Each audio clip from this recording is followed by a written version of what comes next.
Hindi ako nagre-red tag. Miyembro ako ng Kabataan Party List dati sa UP Los Baños at Bayan Muna.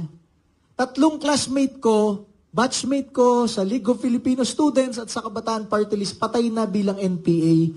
Pag ako nagbabanggit ng NPA na related sa Kabataan Party List, binabanggit ko mismo yung pangalan kung saan namatay na encounter ng AFP o PNP.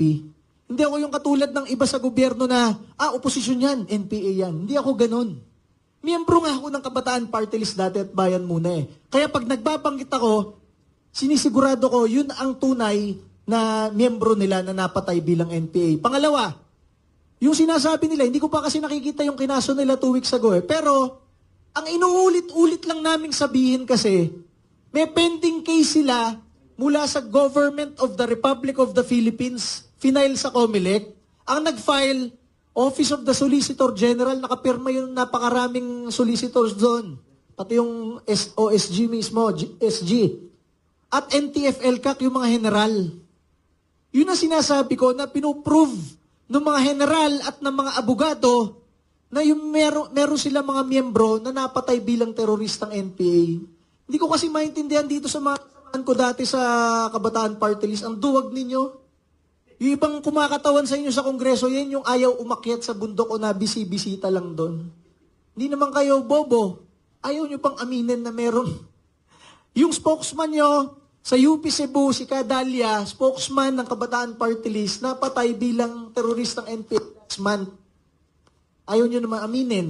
At marami pang iba, kaya kong banggitin yung mismo mga pangalan. Kaya pag binabanggit ko mismo yung pangalan, nung miyembro natin dati sa Kabataan Party List na napatay bilang teroristang NPA, pare, ang bobo naman, hindi naman red tagging yun. Katotohanan yun. Diba? So, masabi ko sa inyo, kung dinismiss yung kay PH dahil may nag-file sa kanya last week at hindi pa niya nare-receive yung kopya, ganun na rin sa amin dapat. Kasi nag-file sa amin ng about red tagging 2 weeks ago, hindi pa namin nare-receive. At kahit ma-receive namin yun, madaling sagutin yun. At kung mawala na yon, ang pending na lang yung Kabataan Party List case pa rin noong 2019, nabanggit ko na sa inyo kung gaano kahawsaw at kung gaano itinaas nila sa Supreme Court, dinismiss ng Supreme Court for lack of basis. Diba?